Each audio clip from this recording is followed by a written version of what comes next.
馬太福音第6章第1至34節。一你們要小心，不可將善事行在人的面前，故意叫他們看見。若是這樣，就不能得你們天父的賞賜了。二所以你施捨的時候，不可在你前面吹號，像那假冒為善的人，在會堂裏和街道上所行的，故意要得人的榮耀。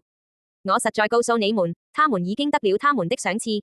三你施捨的時候，不要叫左手知道右手所作的。四要叫你施捨的事行在暗中，你父在暗中察看，必然報答你。開六角括號。有古卷作必在明處報答你刪六角括號。五你們禱告的時候，不可像那假冒為善的人，愛站在會堂裏和十字路口上禱告，故意叫人看見。我實在告訴你們，他們已經得了他們的賞賜。六你禱告的時候，要進你的內屋，關上門，禱告你在暗中的父，你父在暗中察看，必然報答你。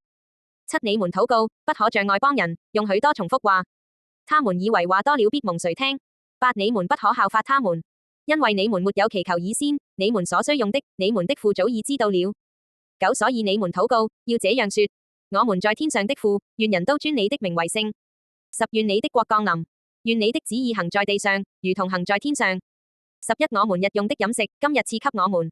12免我們的債，如同我們免了人的債。13不叫我們遇見試探，救我們脫離兇惡。開六角括號。或作脫離惡者刪六角括號，因為國度、權柄、榮耀，全是你的，直到永遠。阿門。開六角括號。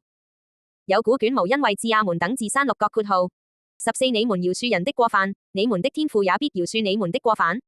15你們不饒恕人的過犯，你們的天父也必不饒恕你們的過犯。16你們禁食的時候，不可像那假冒為善的人，臉上帶着愁容，因為他們把臉弄得難看，故意叫人看出他們是禁食。我實在告訴你們，他們已經得了他們的賞賜。17你禁食的時候，要梳頭洗臉。18不叫人看出你禁食來，只叫你暗中的父看見。你父在暗中察看，必然報答你。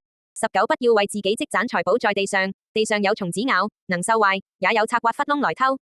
20只要積攢財寶在天上，天上沒有蟲子咬，不能受壞，也沒有賊挖窟窿來偷。